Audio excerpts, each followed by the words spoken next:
Aloha and welcome back to the Tiki Talk Show. I'm Riley. And I'm Ellie. Today we have the pleasure of bringing you another interview with someone who's extremely important within the Tiki revival scene, Mr. Adrian Eustaquio. Adrian is probably best well known as host of his podcast, Inside the Desert Oasis Room, but he's also been credited as a producer, an associate producer, in several other projects where he truly champions authentic Tiki design style and culture, as well as historical accuracy within the space. Adrian got into Tiki in the mid-1980s after a family member of his renewed their vows at a Don the Beachcombers in Southern California, and since then, Adrian has been active in some way or another in the Tiki scene, whether that is a collector, as a participant in backyard luau's, or as a volunteer at Tiki Oasis. Adrian has been around. Like Ellie said, he has a podcast called Inside the Desert Oasis Room, which is a huge influence on us. Adrian has said it best. Inside the Desert Oasis Room started as a way for him to capture banter between his friends, many of which we would consider true Tiki legends. From Sven Kirsten to Jeff Barry, Otto von Stroheim, and so many others.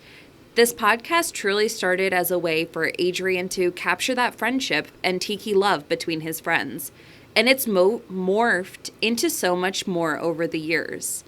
Now, his podcast started in 2016. It's been nearly 10 years, and we've seen it evolve so much. Adrian has done so much for the Tiki scene, but Inside the Desert Oasis Room in particular has done so much just to be able to categorize how the Tiki scene has changed in just 10 years. We all know, comparatively to back then, things have really morphed into something different. Many places that we used to rely on back then are closed. A lot of the people and things have changed over the years. But with that, Adrian still has always been consistent within the scene. So Adrian, if you're listening, thank you for what you've done, thank you for your time, and thank you for what you continue to do. You inspire so many people to continue carrying the torch of authentic mid-century Tiki and into the modern era, and we really want to thank you, not only for coming on, but thank you for all that you do. So now, enjoy our interview with Adrian Eustaquio. Aloha and welcome back to the Tiki Talk Show. I'm Riley. And I'm Ellie. And today we're sitting down with one of the absolute pillars of the Polynesian pop revival, Mr. Adrian Eustaquio. How are you, sir? I'm great. Aloha. Before we start, I have to ask, is that the correct pronunciation? You know what? You said it just right. So thank you. All right, perfect. Thank you. I'll be honest, I was watching a lot of interviews with you, hoping that you would say it. I finally found one. I'm like, all right, I need to commit that to memory now. Right. Yeah, you know what? I don't get offended when people say my last name wrong because I've heard it pronounced incorrectly in 1,000 different ways my whole life. What offends me is if someone gives me, if they bust my balls for pronouncing their name wrong, and I'll say, okay, come on, do you know how to pronounce my name? So, so if I pronounce your name wrong, it's because we're human beings. So Right. Exactly. yeah. So can we get started and you just introduce yourself a little bit and tell us how you found out about Tiki? Yeah, so I'm Adrian Eustaquio. I'm a podcaster, vlogger. Sorry, I have animals and they might jump up here, so they might say Special hi. guests. They might say hi. So got started in Tiki, like the interest really hit me in the 80s. And it was somewhere between the mid to late 80s. My grandmother, or I should say my grandparents on my mother's side were celebrating a 50th wedding anniversary, and they wanted to go all out and renew their vows with the church wedding. There's my kitty. Renew their vows with the church wedding, and then actually go on a second honeymoon. And the wedding reception for that church wedding was at Don the Beachcomber in Marina Del Rey, and I just remember like being really, really blown away by the decor and the environment. I was like, so entranced by it. And it just made me think to myself, like, yeah, I like this. This is what I want my house to look like. And in retrospect, the 80s was they called that the decade of destruction, right? Everything was being torn down. And I look back to when we were there, we were the only ones in the restaurant. We had an actual like a whole wedding reception, like in one of the side rooms. But if you had to go to the bathroom, you had to walk through the bar. And I remember all the lights being off in the room where the bar was, with the exception of like behind the bar where the bartender was working. He was the only one there, and he was making our drinks, right? I think I was at the time 18 years old, 18 or 19. I remember the age and the years because of the girl I was dating at the time. Like she was with me, and you know, I didn't become a tiki guy per se at that point. It was just something that I knew that I liked. But I was in college, and as a poor college kid, I'd go to thrift stores to buy clothing, to look for clothing, and sometimes I'd pick up some tiki stuff because I liked it, you know. But I didn't. It wasn't intentional. Like it wasn't like I was starting a collection or anything. At least I didn't know I was until probably almost a decade later, like mid '90s comes around, and and I start putting all my stuff out, and I thought to myself, oh wow, I have a lot of this stuff. It was when I first moved into, like, this place where I wanted to go kind of retro on it. And I thought, oh, you know what, all this tiki stuff and just kind of eclectic stuff, like bowling pins and magic 8 balls and little figurines and stuff. I started putting that out, and like 90% of it was tiki. And that's when I thought or realized, well, I guess I'm a collector. And that started unintentionally. Like I said, it was just going to thrift stores looking for clothes. But that point forward, I started looking more actively in thrift stores and yard sales and garage sales, flea markets, and that kind of stuff, antique markets. So that's how I got my start in tiki. Did you associate what you were finding back to your experience at Don the Beachcombers, or was it just something you just found it interesting and didn't necessarily remember the two events? So I think a little bit of both. It was in later years when I started learning more about Don the Beachcomber that I thought, oh, you know what? I think that was really the catalyst. So yeah, I would say that it was connected back to Don the Beachcomber, but that experience at Don's is just kind of what kickstarted me. Okay. And then I just started buying it because I liked it. And a lot of it too was that, you know, I was born on a tropical island, and I have, this this penchant for anything that's escapist. And so I actually, at the time, I told my this was my first wife. I told her, like, I don't know what it is, but I just feel so connected to it.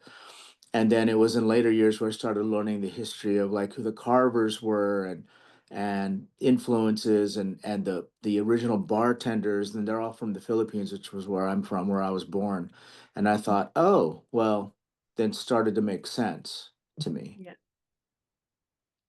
So when did you realize that there was more of a kind of a scene, or I guess the better question is, how did you first start getting involved? Because you're buying these things, you realize you do have a collection. At what point did you start meeting other people who were into it? Okay, so this was the late '90s. Um, uh, it was somewhere around 96, 97, I'm estimating. Um, there was kind of like this movement that was starting. So I was collecting all this stuff out in the Inland Empire by myself, not knowing that there was a small community of other tiki people out in LA. And I only started discovering that because there was on Yahoo.com had a section called clubs. And I'd go to Yahoo Clubs looking for just, things that were of interest of me. And of course, I type in Tiki, and I come up with this little group called Tiki Central. I was member number 9. And for a long time, for a couple of years, there was less than 30 of us. And, every time a new member would come on, we'd get excited, and we would talk Tiki. And that was the first time that I started learning about all the historical bars and what this kind of movement was. I didn't know all of the history yet, but I started learning about it, like I said, 97, 98. And then also at about that time, and I'm also guessing somewhere around 97, um, I met a man named Sven Kirsten at the counter of Oceanic Arts because I used to go to Oceanic Arts. When I found Oceanic Arts, it was just down the street from my ex-wife's parents' house. So when I was married to her, and I'd go to her parents' house for things. You know, we'd sometimes we'd pass by there, and then I'd go to Oceanic Arts and buy tiki stuff because I like tiki stuff. And one particular day, Sven was at the counter, and I brought some stuff up to the counter, and he had this little manila folder full of menus and postcards and matchbooks, photographs, all kinds of stuff that he was either borrowing or returning to the boys at Oceanic Arts. And Bob Van Oosting was there, behind the counter, and he says, "Hey, you should talk to this guy. He's writing a book on this." I got to know Bob and Leroy just from going there all the time. And Bob says, "Yeah, you should talk to this guy. His name is Sven. He's writing a book on all this stuff." And I thought, like, a book? Like, what kind of book? Is it like a price guide, or like, what is it? Because I didn't really know a lot of the history at that point. And Sven, like, we shake hands. He opens this folder, and there's all this cool stuff in there. And it never occurred to me to collect menus or matchbooks or any kind of paper because you don't find that stuff in thrift stores. So I was just buying like what I saw in like bric-a-brac, right, at Salvation Army or Goodwill. And I got really excited about this book. So I want to say it was like 90s, 97. I might even go backwards to 96, but somewhere around 97 because he kept saying the book's going to come out next year. And I'd look for it, right? And every year it became a running joke. Like, yeah, he's writing a book. It's coming out next year. 97 passes, 98 passes, 99 passes, 2000 passes. The book is released in early '01. And so what is that like now? That's 4 years. Um, from the time that I met him, and from what I understand, he'd already put in another 4 years by that point. Um, and so this kind of perfect storm of things started happening around the turn of the century there. The internet became this place where people were going to every day now, where like in the mid 90s, people weren't doing that yet. But by the time the late 90s, early 2000s came along, people started checking the internet regularly. And Yahoo Clubs, Yahoo changed clubs to groups, and they removed some functionality that we used in clubs, like posting pictures and things like that. And I think they might have even removed like clickable link functionality. Or so there were a few. This was 25 years ago or more. So I don't exactly remember. There were some features that we lost from going from Yahoo Clubs to Yahoo Groups. And so someone in Yahoo Groups said, you know what? We can control our own club if we build our own website. So I'm going to go ahead and start building a forum, and we'll transfer everybody there. So then we all transferred to Tiki Central. And and then that community grew, and this happened somewhere around also around 2000 ish, 2001, something like that. And this perfect storm of that, the Book of Tiki being released, and eBay becoming a thing where you could find tikis and other Polynesian collectibles. It kind of grew this community. 2001 was the first year that Tiki Oasis started. I've been to every Tiki Oasis, so I was at that one too. And Mhm. I think that one there was only like maybe 40 of us that were Tiki Wow. people. Yeah, it was really small. It was at the Caliente Tropics. Um, and that event started because a friend of ours by the name of Casey Jones was part of a group of investors that purchased the Caliente Tropics and sank a lot of money into it. It was a seven-figure number that they sank into restoring it. And Casey ended up managing the place at that time, and he was trying to create some kind of event with Otto and Sven and all of them to get people to patronize the business so that it didn't close down. because of, you know, not only to protect the investment, but also to appreciate, you know, the history of the place. And when Tiki Oasis was born, that created more of a community. So you had Tiki Central, you had Tiki Oasis, of course, eBay.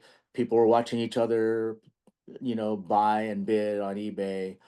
People were meeting offline to exchange, you know, Tiki stuff, and you know that's how the community was born. And since I was like, you know, collecting from before all that happened, I naturally just became, you know, part of that because I was just so interested in it, you know, and looking for other people that liked what I liked. So, yeah, so that's the long answer to your short question. No, that's perfect. And so I want to mention one other thing. This is a little bit not as common of when people say how they first started interacting with the scene, but I want to mention Tiki News. So I've read in a couple other interviews that you were reading Tiki News relatively early on. Do you remember anything out of that, or was that before or after you had met Sven? And just It was about that time. So they were selling Tiki News at Oceanic Arts. really well. Yeah, you could also buy it at Tower Records. You remember Mhm. Tower Records? So Oh yeah. they back in the day, I bought most of them at Tower Records, and there was this other Tiki. I don't remember the name of the place, but it was in Orange County, and they would sell tiki mugs and other, you know, vintage Mhm. accessories and decor. And they also had all the Tiki News um, magazines in there. And you know, it was a fanzine. It was a black and white fanzine that was Yeah. like, you know, Xerox copied and stapled. And I don't remember what the frequency of it was, if it was every month or every quarter, but I'd buy it there too. Actually, that's where I'd go if I missed one. Like Mhm. if I, you know, like number 17 or whatever was missing and I wanted to get it, I'd go there and they always had it. They always had all the back issues, you know. It Yeah. wasn't really popular, you know, it was a very niche thing. So they always had a lot of them, you know, all the different issues. And Tower Records didn't carry a lot of them. Like you know, you might find maybe two or three um, of an issue on their magazine rack, but uh, you know, so yeah, so I Tiki News was how I learned about you know, the stuff out in LA, like Kelbo's and Madame Yeah. Lou's, and then I'd learned about Bosco there. You know, back then when Tiki Central first started, Bosco was the only one Hmm. that had a website. Um, and then Baby Doe had her collection on the internet. And then there was a company called, well, it wasn't even a company, it was just one guy who was making mugs called Into the Void. And he stopped making mugs like 25 years ago, you know, almost 25 years ago, because he was a college kid and then he wanted to concentrate on school and he just stopped making mugs altogether. But yeah, so I don't know if that answers your question.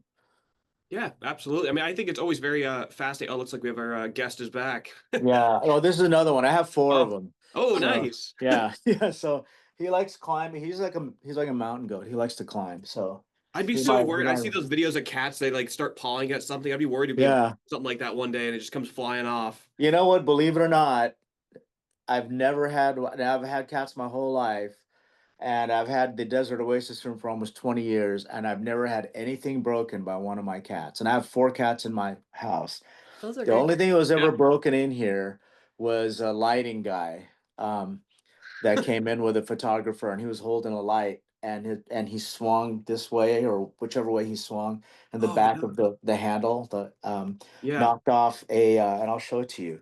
Um, I'm gonna grab it right now. of course.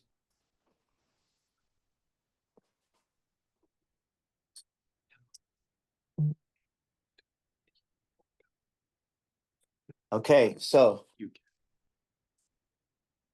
this is from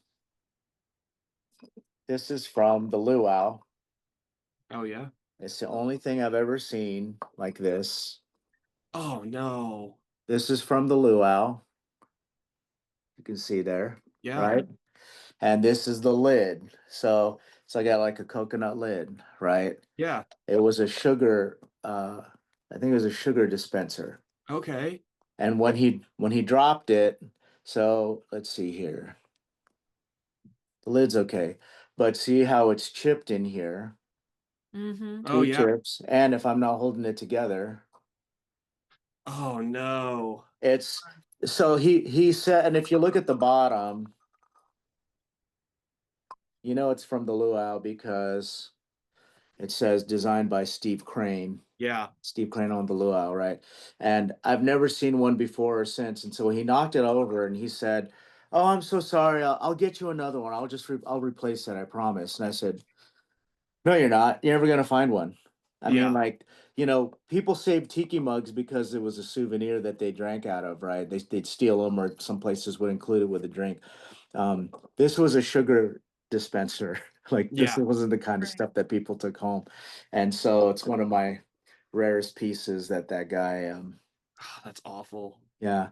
So, yeah, I don't know how we got into that. Oh, my cats. So here's Yeah. another one. Well, they're So, better than some bar patrons or cameramen apparently if they're not knocking stuff over. yeah, yeah. Like these guys, like they don't, they just like hanging out with me. So, Good. um, yeah, yeah. And then they walk across everything and they don't knock anything over. So, yeah, That's awesome. That's awesome. yeah, yeah. So you were talking about attending the very first Tiki Oasis. Can you tell us a little bit about what that was like or other early parties around the same time? Yeah, it was just really kind of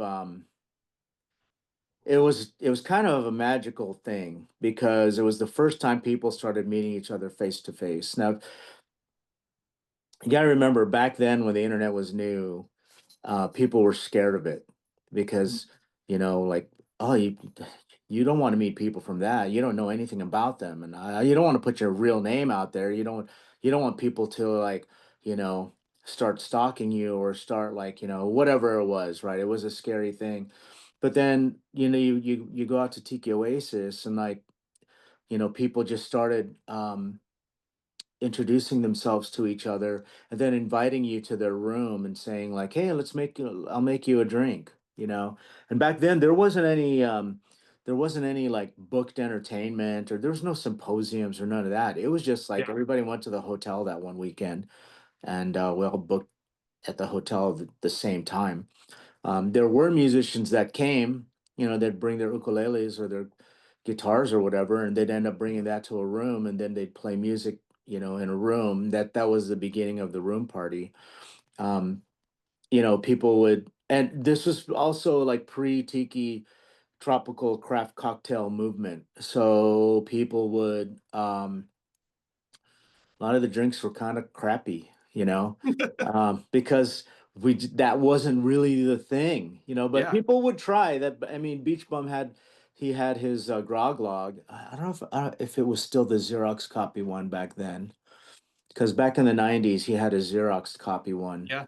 before he bound it and published it. And he would just staple it, and then he would pass those out at parties. Um, but anyway, like we had the grog log, so people would go through the grog log. And if you go through the grog log today, like two-thirds of those drinks are just not good. Yeah. So that's how it was back then, Yeah. you Right. know? Yeah. So there was no vending. There was, like I said, no vending, no symposiums. There was no stage, none of that stuff. The stage Yeah. did come, I think, maybe the second or third year. and and the bands were just like local tiki bands that were part of the community, Yeah. um, like Ape and the Maikai Gents. Maikai Gents are gone. Hmm. Ape just started playing again recently. They're in the Bay Area, but they Yeah. played at the last Tiki Oasis because it was the 25th anniversary. Yeah. So they brought in like a lot more of a lot of the iconic bands from previous Tiki Oasis events. But Yeah. Mushy. Yeah. Lushy. yeah, Yeah. There was. Fisherman was there also. Yeah. Um, yeah, I mean, it was a small thing, and it was at that point, like when people started meeting each other, it became a kind of a big social thing out here. people would have pre-parties or after parties when there would be an event. Like Tiki Farm had an event called the Big Old Bash. It was in 2002, and it was just a thing with like bands, and it was the start of like one of those styles of events with bands and vendors, and I think he had a food truck or something, or a taco cart or something like that. Really small thing.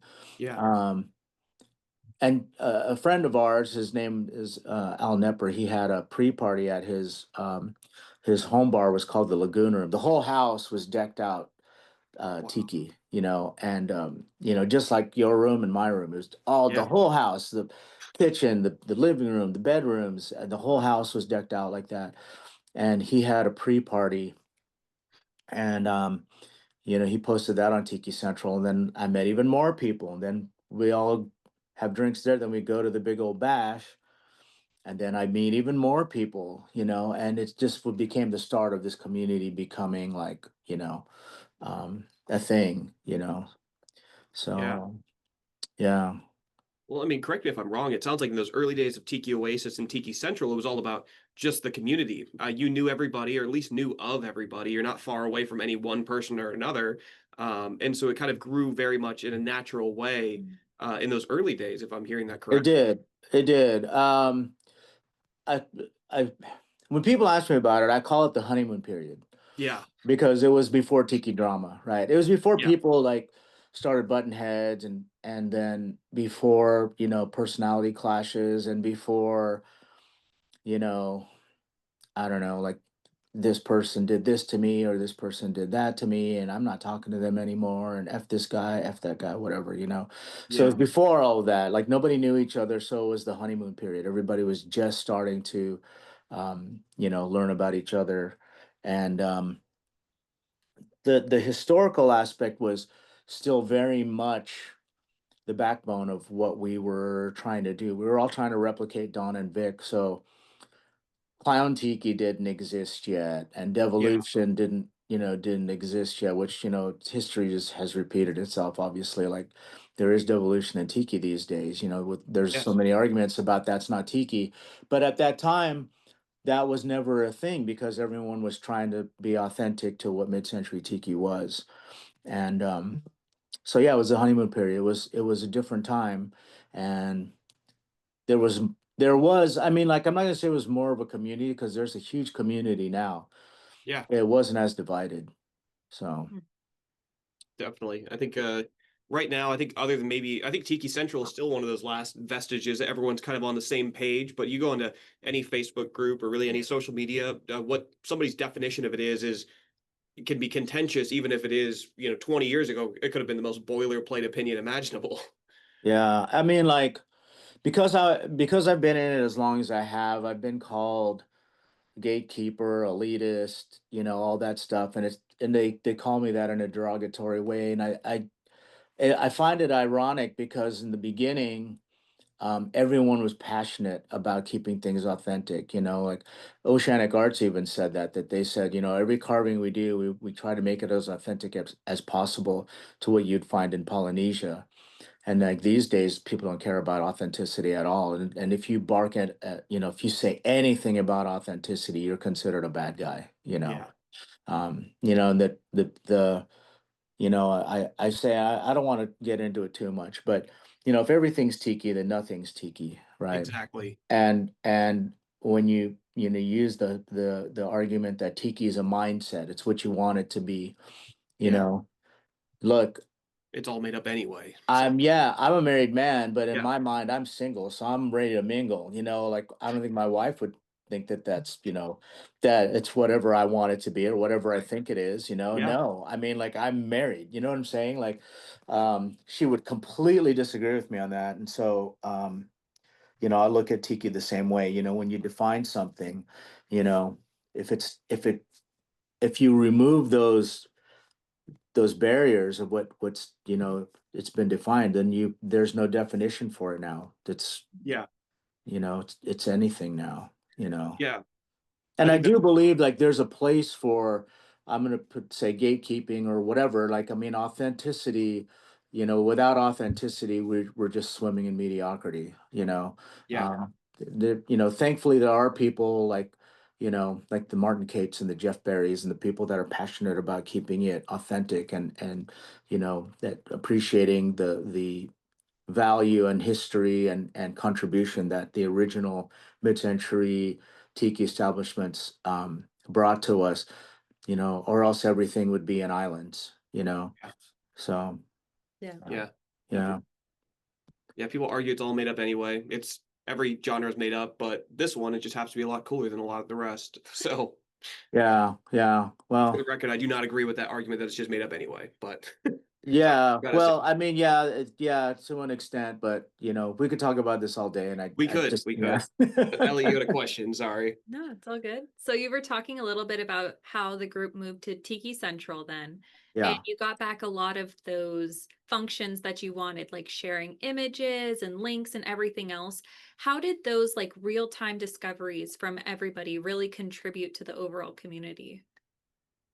Okay, so it changed everything because when you were in Yahoo clubs and you were in Yahoo groups, the way that it was organized is it wasn't organized. So, um, if you texted something, like it was like a text message. If someone commented, the next person would comment, next person would comment. It just became this string of like, messages, right? Like a text message. And if you wanted to go back on something, you'd have to scroll back to it. And if I recall correctly, there was a certain threshold where they would delete, like older Yeah. messages. And what Tiki Central did was it created like sections where, um, Hanford Lamore was the one who like took it upon himself to um, create or moderate Tiki Central. He didn't actually create Tiki Central. It was a girl named Jen. And a lot of people don't know that. And Hanford took over after she left for school. And he was able to create a way that like if you posted on a specific topic, you could go back to that thread and add to that topic. So if you found a tiki bar, say in Lake Elsinore, and you said, "Does anybody know about this tiki bar?" and you put a postcard on it, a photo there, people can comment just on that particular topic and then come back to it again and again and again. Like you come back to it a year later with maybe you found family photos of a birthday that your grandmother celebrated there, and then you say, "Oh, my grandmother celebrated her whatever birthday here. Here are some photos. You can see behind her that there was a water feature and blah blah blah." And you could add to it. Like I said, a day later, a week later, a year later, 2 years later, you could do that today. You could still go back and do a search for whatever that the topic was, and you can add to the thread of that topic. So it changed everything because now it organized things in such a way that if you wanted to learn more about a specific harbor or an artist or a bar or an apartment building or whatever, you could do a search there and it would bring up a thread or multiple threads because sometimes people would start new threads. And then you could see everything all in one place about that specific thing. And so it made learning easier, learning all the historical stuff. And if you want to learn more about the architecture or the cocktails or whatever it is, it made it easier because everything was better organized. Yeah, absolutely. So you said, I mean, that sounds like an absolute game changer when it comes to just being able to have one single concise place that has easy functionality, Yeah. easy to look everything up, and also for new members to go, this is my local place. Maybe somebody's posted a postcard from there or whatever. But there was Right. another thing, and you've mentioned this already, but that sounds like it really changed the game. And it was Sven's book, The Book of Tiki. Could you Yeah. talk about how that kind of the ripple effect that had? Because that's another type of has everything that you could possibly want in it Yeah. the early days. Yeah. So Sven, when he wrote the Book of Tiki, it came from a place of someone that you know, I grew up in Southern California, and you, all the stuff that you see on a day-to-day basis, you become blind to it. Yeah. Like the Polynesian dry cleaners and the tiki, bike repair shop, and all these things that are themed tiki or Polynesian, you become blind to it. But Sven is from Germany, and when he came out here to attend art school, he noticed like there was all this Polynesian themed stuff, and he questioned like, "What is that? Like, why is there all this stuff out here, And thankfully, he started documenting it because he told me he had made this comment to somebody, and he would take photos, and he said to somebody, somebody needs to write a book about this because this is really interesting. And places are being torn down. Like, he came out here in the 80s, places are being torn down all the time.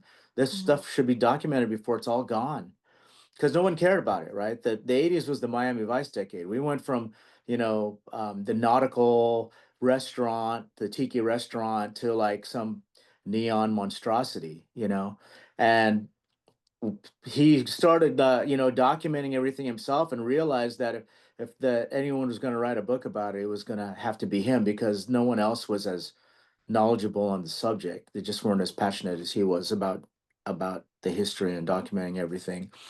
Um, so by documenting everything and writing this book, he wrote like he created something that, you know it's not necessarily a rule book, but there were certain observations that were consistent from restaurant to restaurant, bar to bar.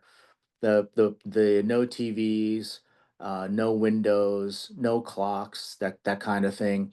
Perpetually dusk, so you didn't know what time of day it was. Was it sunlight? Was it sunrise? Was it sundown? Is it early evening? Is it early morning? What is it? And it was a way for giving the patron or the customer an escape from the real world. No TVs meant there was nothing on the news, no politics, no high-speed car chases, no windows, so you didn't know if you went there for lunch and then, like, oh, it's nighttime, I better get out of here, I gotta get home. None of that, right? No clocks for the same reason. And when you look at that, it's exactly the same elements that Vegas employs in their casinos, that at the time, so that you would stay longer, right? And so he basically documented all that. He documented how, he started collecting menus. He documented how they were all stealing each other's drinks, and he documented how Yeah. they were all stealing each other's logos. And like the Kontiki logo is the same as the Tiki T logo. Um, so he documented all of these things, and people started treating it as kind of a guide to how to build your tiki bar, and what kind of drinks to serve and how to serve them.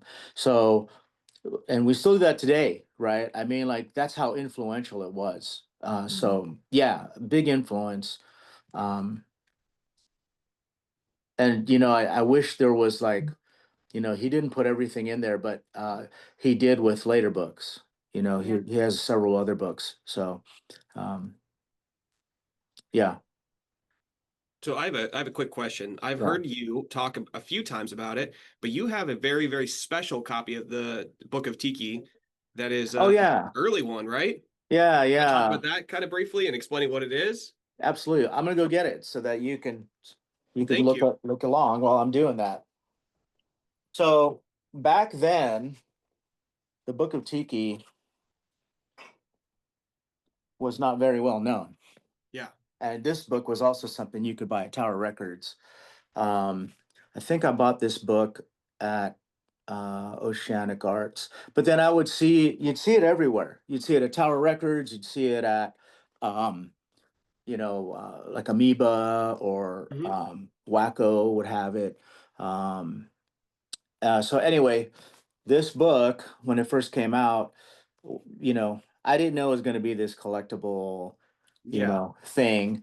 But I'm thankful that I bought a couple of them, because I bought one that I wanted to, kind of carry around as I was learning things and meeting people. So this is my copy of the Book of Tiki, and Sven has named it the Book of Polynesian Pop, Hmm. which is a huge honor for me, because he called I pointed at the wrong place. That's his signature. And then here, I don't know if you can see it in the light. He named it the Book of, Yeah. Yeah, written all in there. yeah, the And Book for of anyone that's Polynesian Pop. for anyone that is listening to this, it is a signed copy by Sven on the cover, and then annotated as the Book of Polynesian. Yeah, so I'm gonna open this up. I'm gonna move my phone back so that it'll be easier to show you. Let me adjust this. Okay, so the first signatures in here were Sven and Jeff Barry. I'll find those in a second, but this was a kind of a way for me to meet people. I'd ask them to sign my book. So if I open it, it's just covered in signatures. Yeah, Um, every page looks like that. that's amazing. And so like, yeah, every page is just covered in signatures. It And if reminds me of I school's yearbook. Yeah. yeah, I can keep going and going. Like I said, the whole thing. This started in let me see here. I'm gonna look for their signatures. I think it was in 2001, like immediately after the book was published. And if I remember correct, the first book signing that he did, that was back at the Tiki T, right? That Sven did. No, it was at Oceanic Arts. Oh, was it? Okay. Yeah, yeah. But yeah, even all the way to the back. So here's the back, right? So I'm gonna go Wow. backwards to the front. Again, it's every page. So the book is falling apart. It kind of looks like a textbook if you look at the bindings and Wow. stuff. Yeah. And like I've had to do things like use stickers to hold the binding together Yeah. so it doesn't, because it was falling apart. Um, and I don't carry it around these days. I haven't carried it around in probably a decade because I don't want it to disintegrate on me, you know. Yeah. But I leave it in the Desert Oasis room now. I use it as a guest book. So when people come here, I ask them to sign my guest book, and then it's the Book of Tiki. Um, Luckily for me, you know, I have signatures in here from people that are long gone, like Ema Sumac and Billy Muir, the Piz. Um, Lots of big names that have passed. They're in my book, and of course, all the people that are considered big names today, which were just my friends back in the day, like Yeah. Shag and and Jeff Barry and all of those guys. But yeah, I think everybody's in this book. And if you guys ever get down here, you need to add your signature to it. Absolutely. Yes. Thank you. We'd be Yeah, honored. yeah, absolutely. So yeah, so that's what is happening there with the Book of Tiki. Yeah, with my version. And then I also bought, like I said, I bought an extra one that's unsigned. That's just a clean, Yeah. you know, non Readable copy. Yeah. clean, readable, collectible, non-molested copy. Yeah. So we've talked about the print media with not only the Book of Tiki, but Groglog. We've talked about the online forums that you all were participating in, some of the parties and events you were attending. But what was it like to just go to a tiki bar?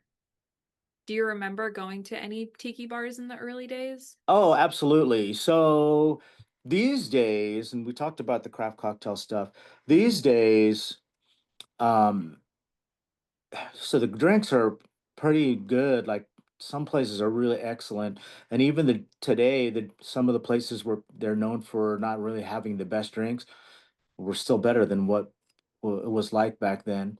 Um, One of my favorite places was Bahuka, Hmm. and my kids were young at the time. We used to go almost every Friday or every other Friday. Like when I get a paycheck, we'd drive out there and we'd eat at Bahuka. The food was bad, the drinks were bad, but the immersiveness of the space was so magical.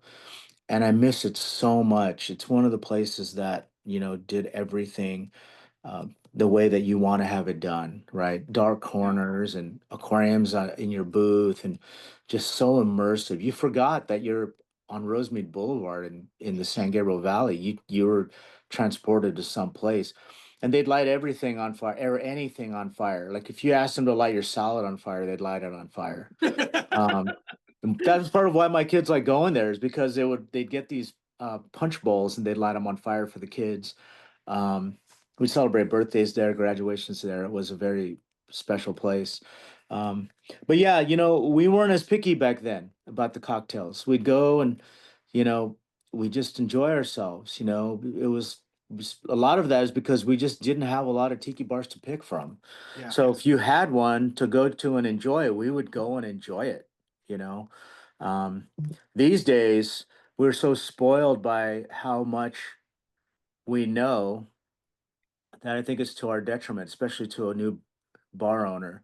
Because if you're going to open a tiki bar, your patrons are going to complain about, if something's not done right, whether it's the music, the food, the drinks, the decor, what the employees are wearing, um, everything, right? Mhm. They'll complain about something and then like, oh, I can't believe, like, did you see the napkins they're using? Tiki people will complain about everything Yeah. in a new spot, right? So you have to get everything perfect. Oh, they didn't have any swizzles. What kind of bar is this? Yeah. They're just using those colored picks. Oh, they went cheap. Or, like everything, right? I was We're a tell hard people crowd. that yeah, I always tell people just open a Thai restaurant and serve good food. You don't have to deal with any of that and you'll make some money. But we weren't like that back in the day because if we had a tiki bar, we were happy, you know? Mhm. Yeah. Like LA, we had Trader Vic's in Beverly Hills, we had Bahuka, and I think that was it. Don the Beachcomber closed in 1989, the one in Marina Del Rey. Yep. Um, And I think that was it. Tonga Hut wasn't a tiki bar yet. It was a dive bar. Yeah, we didn't really have any. So like if we got something, we were happy. Oh, we had tiki tea, of course. Mhm. If we got something, we were happy. And I think that's why I spent a lot of time too at tiki tea. Was like it was my favorite one out of all of them. Yeah. But yeah, so yeah, that's how different it was. And mentioning the tiki tea, you've been going back for years and years now. How have you Yeah. seen it change over time, and what keeps drawing you back there? Oh, that's an easy question. So what draws me back really is the community there. It has a special vibe. And that the community, when I say that, that includes the family, the family that owns it and the staff that works there, the bartenders that work there. They're all part of that community. It's a special place, like the Tiki Tea is the only bar in the world that still has a direct lineage to the original Don the Beachcomber. Yeah. So where the bartenders are is a direct lineage to Don the Beachcomber. So Mike Jr., right, is Ray's grandson, and Ray was one of the four Filipinos, one of the founding bartenders, the first bartenders at Don the Beachcomber in Hollywood. There's no other bar that has a direct lineage to a bartender that is, working today. That's the only bar. So you're drinking really like history, right? Like the recipes they're using came from Ray, which came from Don. And again, there's no other bar that that is like that, especially because Ray never shared his recipes and Don never shared his Yeah. recipes. So but how it's changed over the years is, they've had to adapt because you have to stay in business. We just talked about how tiki people are so picky about stuff. And, tiki people used to come in when they started learning about exotica music and they started learning about, craft cocktails. And they'd come in and they'd tell Mikey, you know what you need to do? You need to change the music, and Yeah. like Mikey and the rest of the guys are like, Mikey's told me, he's like, look, if I did everything that the tiki people asked me to do, I'd go out of business. And he's absolutely right. Mhm. 100%. Like people go there because of the way that they do it. Yeah. So uh don't fix it if it's not broken is Yeah. my opinion on that. But yeah, over the years, like the drinks, they've had to make adjustments because, you know, uh ingredients change, companies go out of business, rum companies go out of business, rum formulas change. And so they've had to adapt to that, and they've done it very well. They've adapted very well to that. But it's still that same magical space. Yeah. And I love it. It's just this, you know, it really is an escape from the world. You really forget about everything else when you're there. Yeah. I made a note to mention this because I thought you would find it at least kind of maybe semi funny. But I saw someone, they were complaining that they went to the Tiki Tea. They said, I've heard such great things that the drinks are so amazing. And I think they ordered a zombie or something like that, a Don's drink for sure. And they're like, well, it's not how it is. They didn't make it the way it is in Smuggler's Cove. And I thought that was Exactly. I thought that was the funniest review I could. It's horrible that this person, they don't understand like what you were walking into. You're walking into Yeah, the yeah. Tiki Tea. Again, and I'll tell people, if you're expecting a crafted cocktail at the Tiki Tea, you're going to the wrong place. You're gonna get a good cocktail, but you're not gonna get like a craft cocktail. You know what I'm saying? Like Yeah, Tiki Tea is the sum of all parts. And Martin Kate he reveres the Tiki Tea.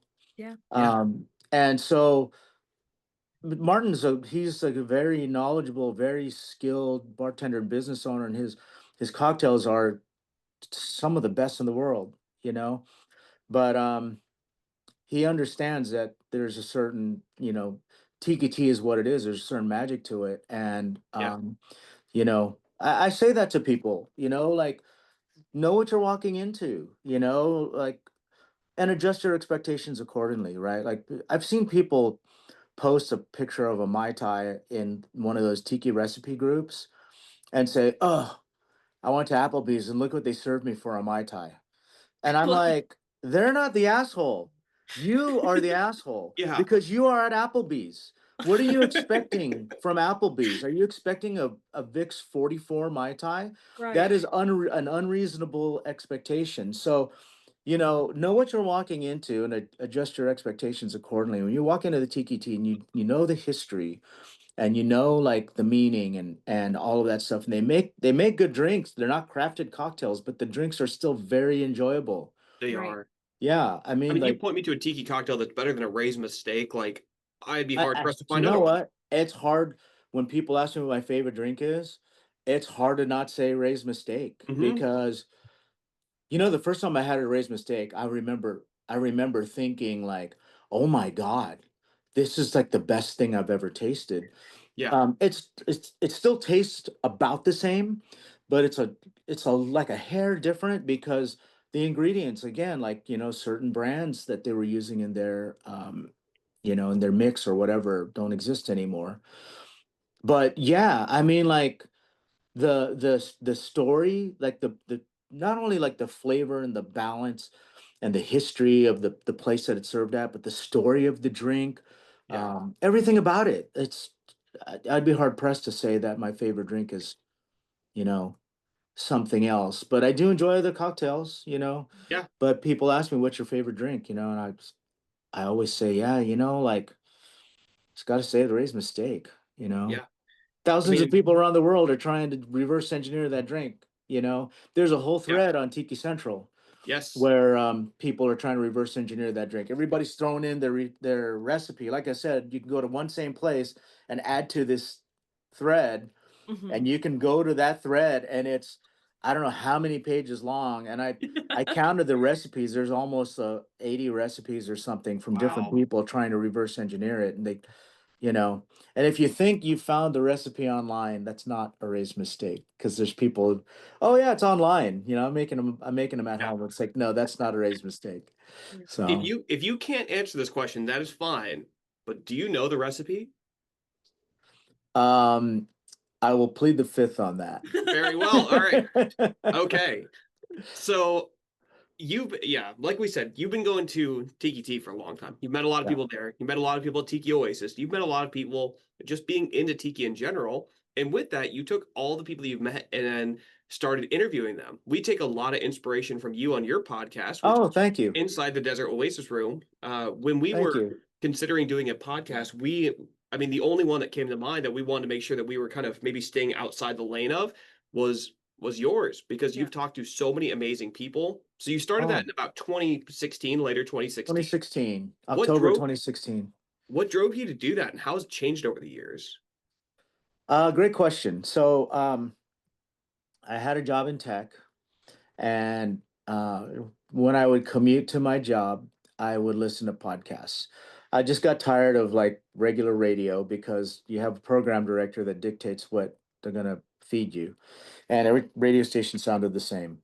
And so when I started downloading podcasts, I basically became my own program director, and I curated what I wanted to listen to, right? Yeah.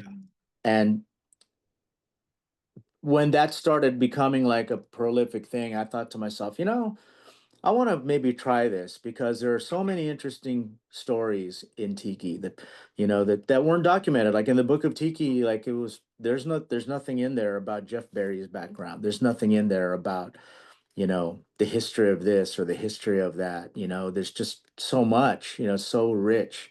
So I thought, you know what, maybe I'll start a podcast. And back then when I had the job, I bought equipment to record the podcast. But I was just so busy with, it was a full-time job that I ended up returning the equipment. And then a couple years later, fast forward to 2016, I got laid off. And so I thought, well, now I have time. So now I'm in a position where I can pursue my interests and pursue my passions. And I thought, you know what, I'm going to start a podcast, and it was kind of like, I call it Inside the Desert Oasis Room because one of the things I used to love to watch was a program called Inside the Actors Studio. They would interview actors, right? It was very industry specific. So I thought I would do something like that. Um, and the reason why I did it here in the Desert Oasis Room was my initial concept was I was going to copy, it's like loosely copy comedians in cars getting coffee, where they would go to like, a different coffee shop and they would just kind of exchange, dialogue and banter and that was the show, right? There's a different guest every episode. I thought, oh, that would be, I mean, that was such an entertaining show, but I thought that'd be more entertaining if instead of going to coffee shops, we were going to tiki bars and we were drinking cocktails or drinking rum. Mhm. But Yeah. I quickly realized that, number one, there aren't enough different tiki bars in Southern California as there are coffee shops. And number two, I don't have the same pull as Jerry Seinfeld. I'd be asking a lot of bar owners to like, let me come into your bar during off hours, set up all my stuff, do an interview, and then leave, Right. And I thought, God, where could I do this then? Where could I do, this podcast? And I realized, well, I have a tiki bar. So I started recording it here. I called it Inside the Desert Oasis Room, which is inspired by Inside the Actors Studio. And I just started calling my friends one at a time. And true to comedians and cars getting coffee, instead of drinking coffee, we'd make cocktails and we'd drink cocktails and I'd record banter, Yeah.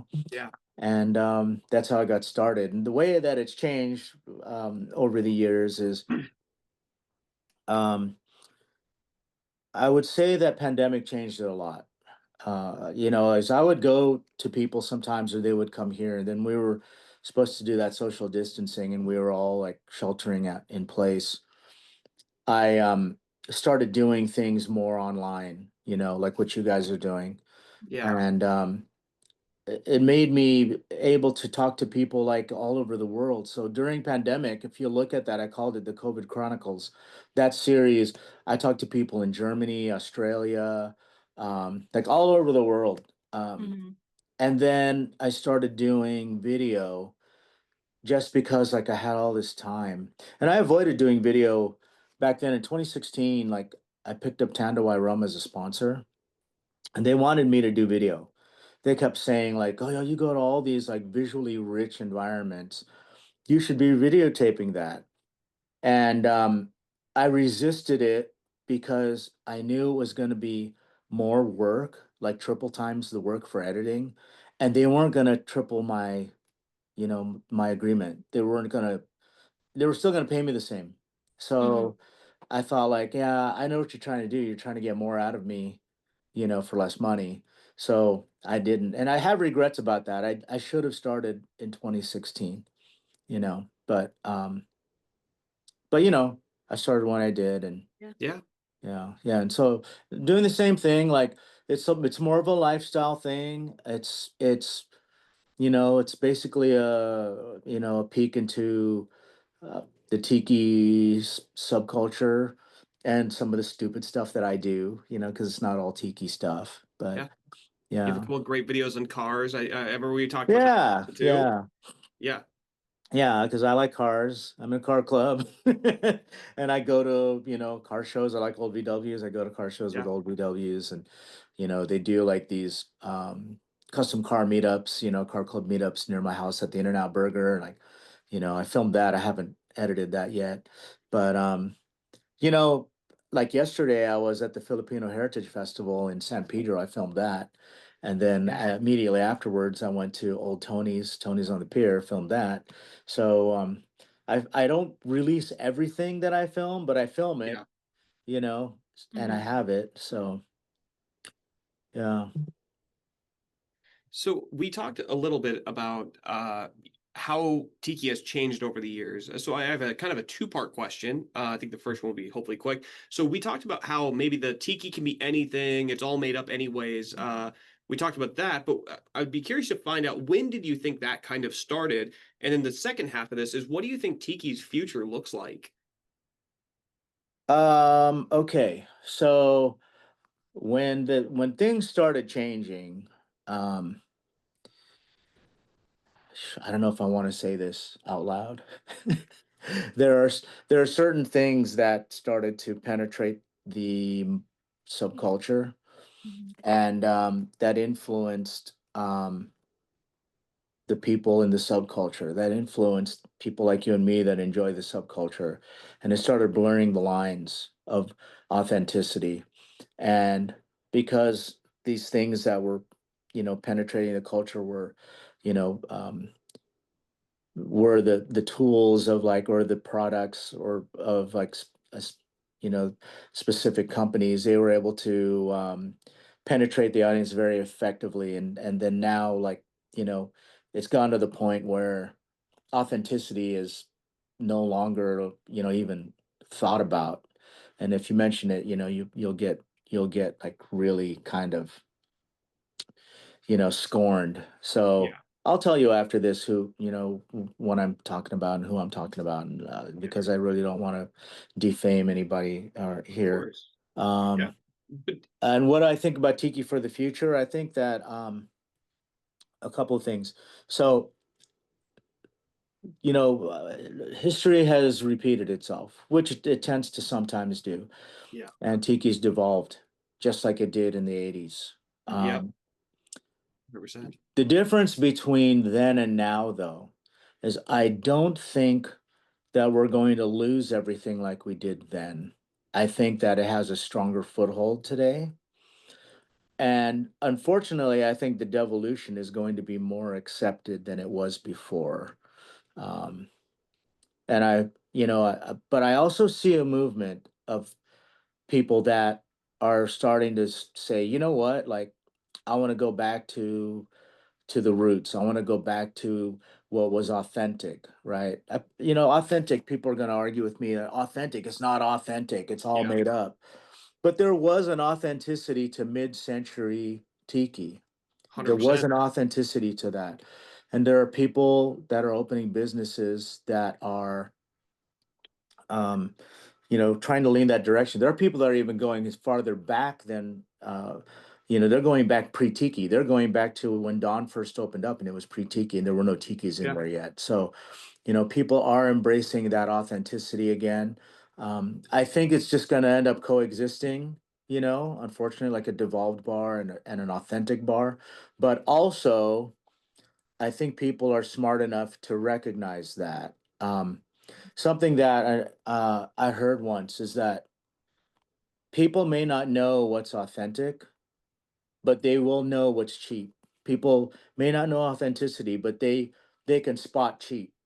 So yeah, if you're not shooting for authenticity and you're just trying to, save a couple bucks and, you know, do something that's like, like this will do, that'll do. We mentioned this before. Tiki people will call it out. They're not yeah, stupid. You know, they can tell the difference between an Oceanic Arts carved piece or something that came from vintage Hawaii and something that was imported from China. They can see it, yeah, you can see it, I 100%. can see it. So I mean, I look at the stuff on the wall behind you. You've got authentic PNG Yeah, back there, and yeah, you've got some authentic Hawaiian carvings. And yeah, there's nothing imported up there. There's no, nothing no, cheap. not at all. So people recognize that, and you're not fooling anybody if you think like, we'll just throw this stuff up here and save money. Yeah. You could throw 1,000 pieces up, and if it's all cheap Chinese imports, and no diss to someone that's Chinese or anything, it's just where it's coming from. Um, people are gonna know. You're not gonna fool them.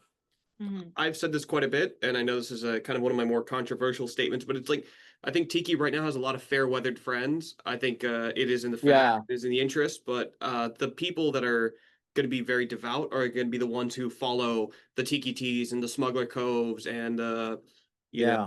the Mai Tais of the world and keep demanding that authenticity, while the other people maybe go off to do something else. Yeah.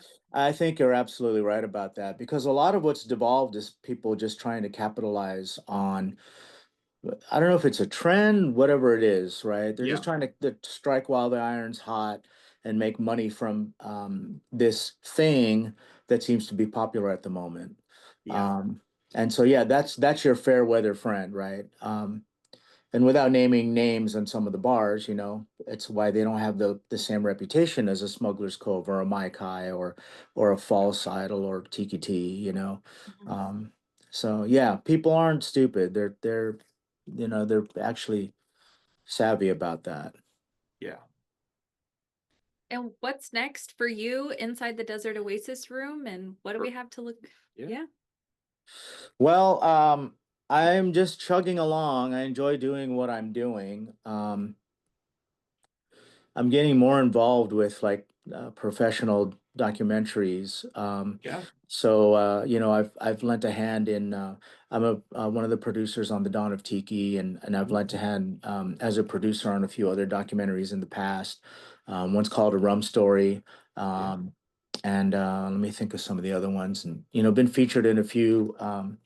Like Kabali, which is going to be premiering next month, and Squeezed Up, and a few others. And so, you know, I'm kind of like this. What do they call it?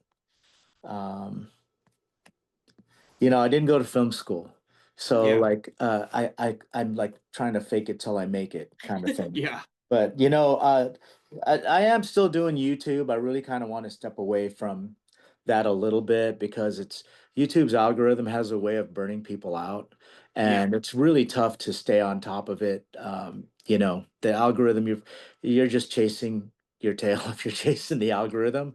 And so Yeah. I'm trying to make the things that I like you mentioned, like, oh yeah, sometimes you do these videos on old cars, or you do, like I Yeah. said, I went to the Filipino Heritage Festival. Sometimes I'll do like a foodie tour, and I'll do you know I'll go to Chinatown or stuff like that, and it's my way of trying to, like, not only show the things that I like, but also keep what I'm doing interesting, because doing the same thing again and again and again, man, it's like, it's such a burnout.